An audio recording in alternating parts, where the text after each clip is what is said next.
saya Maria Histina. Saya adalah mahasiswa semester 3 Fakultas Matematika dan Ilmu Pengetahuan Alam, Prodi Kimia di Universitas Negeri Gorontalo.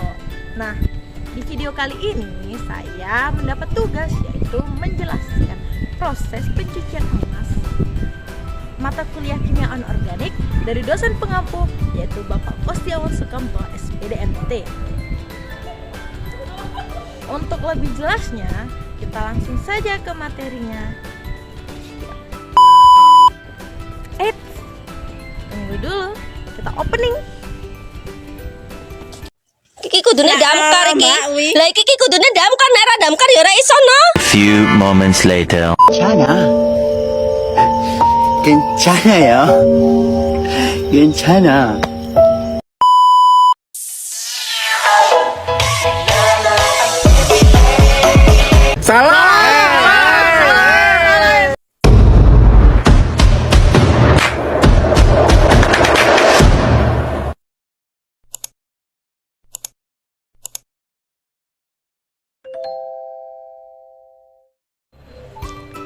Nah, baik. Sebelum kita membahas tentang proses dari pencucian emas, kita harus tahu dulu apa sih itu emas. Nah, emas adalah sebuah unsur kimia dengan lambang AU atau aurum dengan nomor atom 79.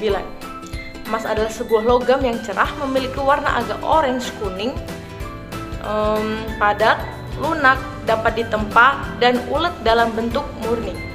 Secara kimiawi, emas adalah sebuah logam transisi dan merupakan anggota golongan 11. Emas memiliki berbagai sifat fisik dan kimia yang membuatnya menjadi logam yang sangat berharga.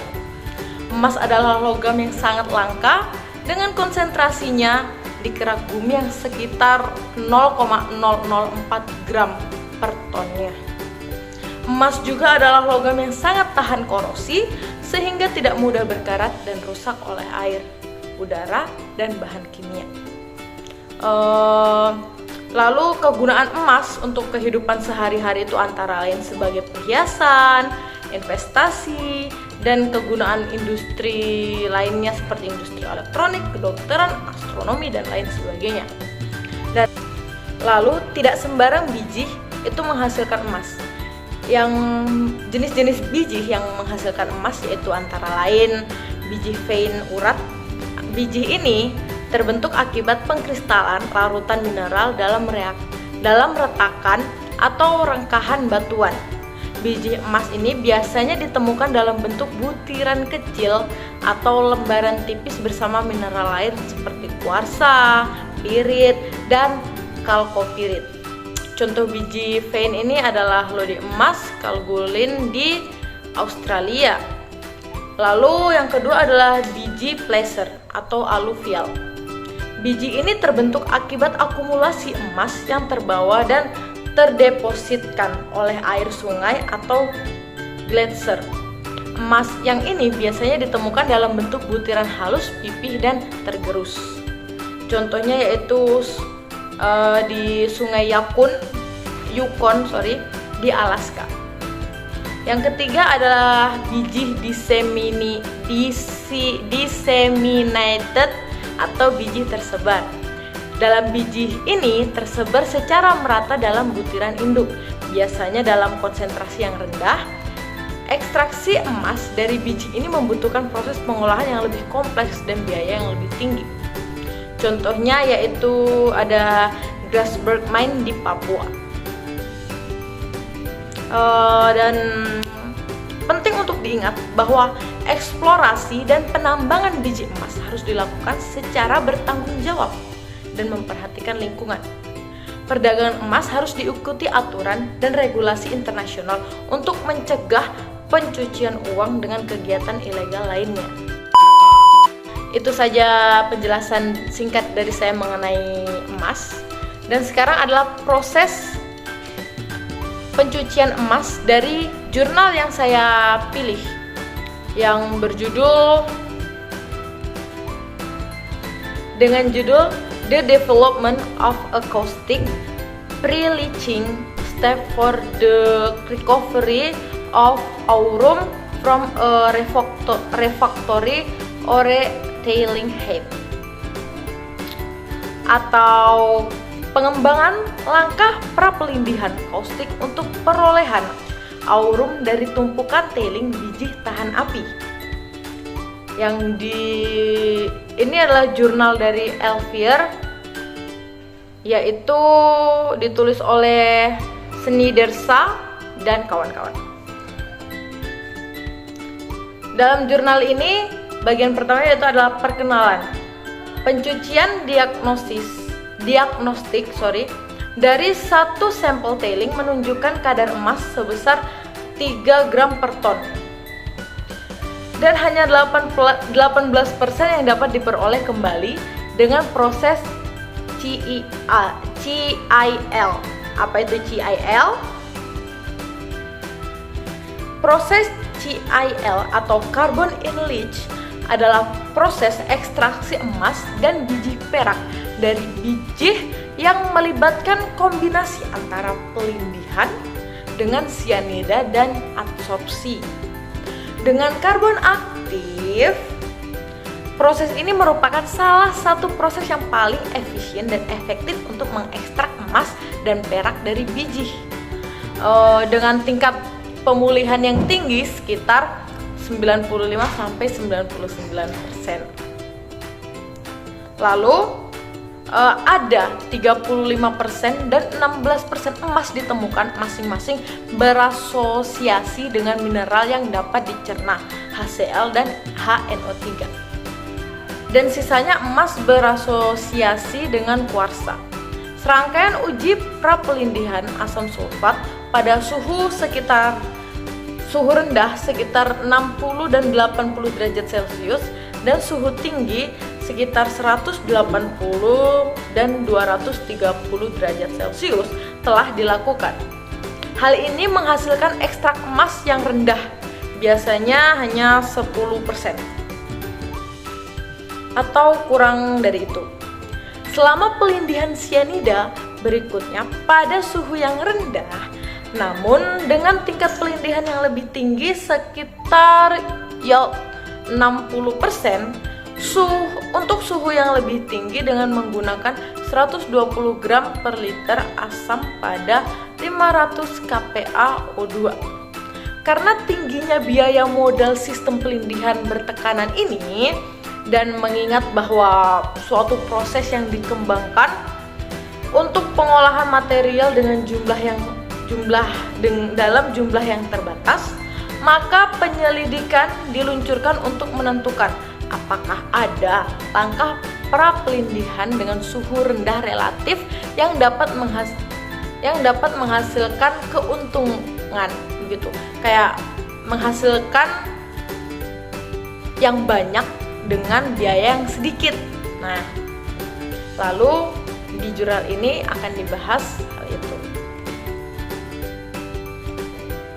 Ada beberapa karakter sampel yang digunakan dalam pembahasan ini, yaitu biji emas dikategorikan tahan api jika ekstraksi dengan sianidasi langsung kurang dari 80% menurut Massa Epstia dan Lapidus tahun 2015. Dengan pelindihan sianida langsung, perolehan emas berkisar antara 4 dan 7% yang dapat ditingkatkan hingga yield 17%. Dalam penggilingan yang lebih halus yang secara jelas menunjukkan sifat tahan api dari sampel biji atau tailing ini, 4 sampel diambil dalam percobaan, diambil secara diagonal melintasi 4 pembuangan tailing dengan menggunakan auger, dianalisis secara individual dan kemudian digabungkan untuk eksperimen lebih lanjut. Distribusi ukuran partikel untuk komposit dapat dilihat pada pada gambar.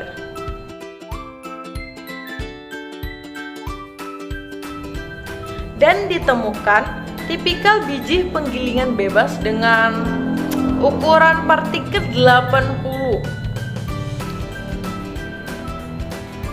Analisis unsur XRV Dari 4 sampel ini ditunjukkan pada tabel berikut. Sedangkan mineralogi curah dari komposit keempat sampel ditunjukkan pada tabel yang sebelah. Oke, tabel 1 dan tabel 2. Kuarsa dan oksida Fe, Ti atau hidroksida adalah mineral dominan yang ada di dalamnya. Sampel ini menunjukkan sampel yang mengalami pelapukan intensif sebanyak 42 permukaan blok masing-masing berdiameter 30 mm dipindai dengan 30 partikel bantalan emas ditempatkan. Mayoritas emas muncul sebagai elektrum dengan variabel aurum per rasio Ag. Namun berbagai panduan aurum dan dengan PT dan PD juga terdeteksi. Itu data pembebasan yang menyertainya. Dalam jurnal ini menunjukkan bahwa emas yang dibebaskan 31%, 61% dari partikel bantalan emas yang tidak terbebaskan bersifat dominan dan berasosiasi dengan sulfida seperti pirit, kalkopirit, galena, dan sfalerit, dan 6% dengan silikat. Kadar kepala komposit untuk aurum adalah 1,9 gram per ton dan untuk Ag adalah 6,45 gram per ton. Nah, itu dia penjelasan dari proses pencucian emas. Nah, sekian itu saja penjelasan proses pencucian emas dari saya Maria Histina yang dikutip dari jurnal Elsevier itu. Untuk lebih memperjelas lagi nih bagaimana sih proses pencucian emas itu. Nah, saya akan sedikit memberikan video yang saya ambil dari channel YouTube ya. Yaitu adalah proses pencucian emas menggunakan sianida dari PT Freeport Indonesia. Selamat menyaksikan. Terima kasih.